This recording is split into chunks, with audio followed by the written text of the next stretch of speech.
Hey fellow drum collectors, Jim Messina here once again. You know, normally I sit here and talk about vintage drums and I'm usually displaying something, but today I'm going to do something a little bit different.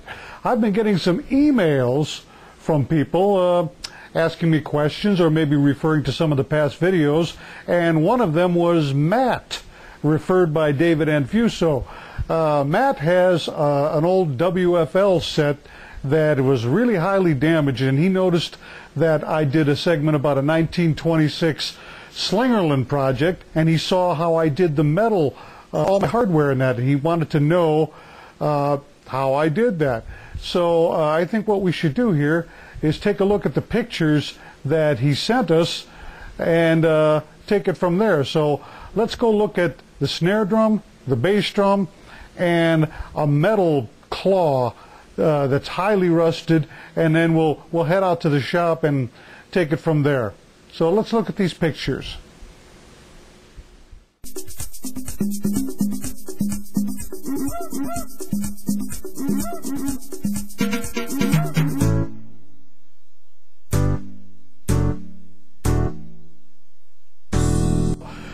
Being that these are heavily corroded, really rusty, unrecognizable, you've got to do something. The plating's gone, and to tell you the truth, plating costs a lot of money, and I just try to get rid of that rust and make them presentable like you saw there. So I'm going to use something. I'll show you what I use, and it's a buffing wheel. Okay, now a lot of people are skeptical about using buffing wheels, but I've been using it for a while now and getting good results.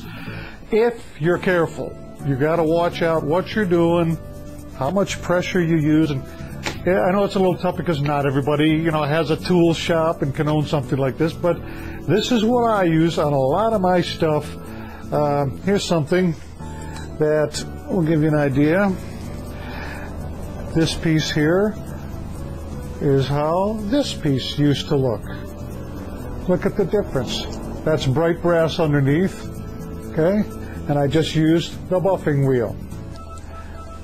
So you've got to be careful what you're doing. And I was going to try to show you something here. Let's see if we can make something work, just to show you how this buffing wheel works. And I'm not really sure what's going to happen here with this particular piece. I have a picture of it. In fact, while I get my gloves on here, go look at this picture of this piece.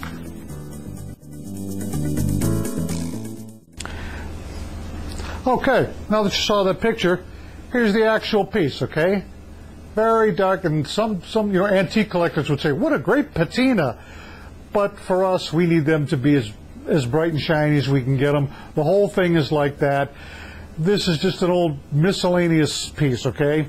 And we're going to try the buffing wheel on it and see. I don't know if it's brass, I don't know if it's nickel or what, but we're going to find out what's under this, and I'll just show you how this buffing wheel works. Now, you got to be careful with these because a lot of times the piece can just get grabbed out of your hand. It's happened to me many times. So here we go. See what I can get out of it. I'm just going to do a little bit just to see. What do we have here? Aha!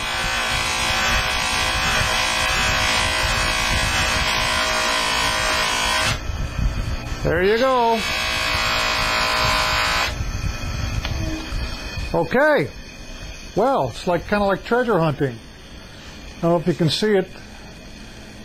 It's bright nickel, and the nickel is still very much intact. So this whole piece would come out. I wouldn't have to do anything else to it but this. And then what I usually do afterwards is I give them a bath in Dawn dishwashing soap. Okay, that takes all the residue off, doesn't leave any residue behind. Now there's another thing here, and we're going to have to go to a different place in the shop here, but to get these shafts when they're totally corroded and pitted, you have to do a little more than just the buffing wheel. The buffing wheel you do after this next process, and this is even more aggressive. So we'll be right back. Let me go over to the other machine here and I'll show you. Be right back. Alrighty then. Now I'm in a different part of the shop for heavier jobs, for some of that really heavy rust. I get really aggressive, and I've used this for a long time.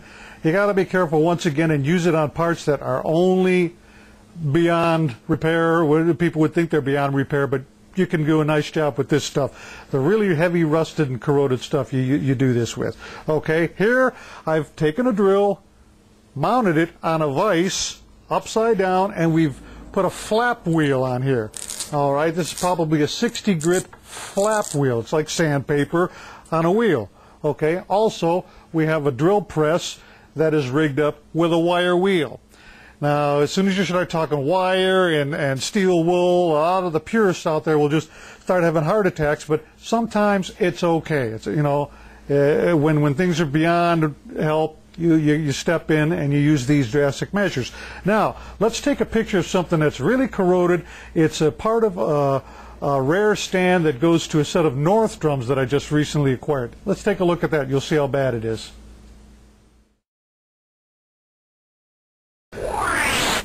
Okay, now you saw how bad that was, right?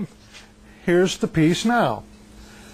Okay, I've been working on it over here, and all this has gotten mostly the flap wheel. I started with the wire wheel, but as you saw in the picture, it was totally brown, totally bad, but I kept working on it, and a lot of you metal workers out there see it, and I am no metal worker, I'm just a drum collector, but I kind of figured this stuff out. This is as far as I've gotten with it.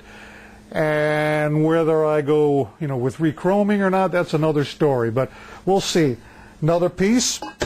Take a look at this shot. All right, here's that one. You notice it was the curved upper crossbar to the North drums, and it had the clamps on it and the holders for the toms. But you know, still working on this one too. But at least the rust. I got that rust off and the corrosion. Now the problem now is getting the even marks, you know, evening out the marks where the flap wheel is actually scraping it down to bare metal. And the other two parts to the stand are looking good too. But the whole object of showing you this is that sometimes you have to get aggressive.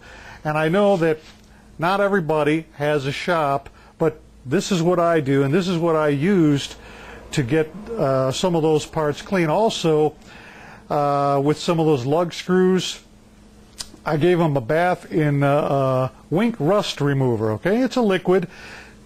Pour it right in with all your screws and everything. And the thing is, they still need to be polished after that. Okay. In fact, take a look at these the tension rods to the 26 Slingerland. Okay. Here's what they look like after I took them out of the Wink bath. Okay, look at this.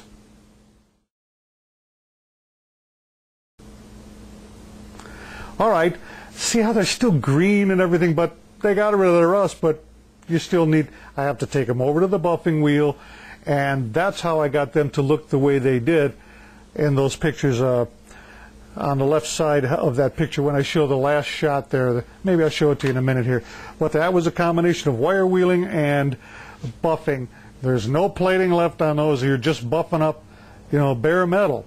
And sometimes that's what you have to do. And then, of course, you give them a shot of clear coat after that, okay? Because you don't want that rust to come back.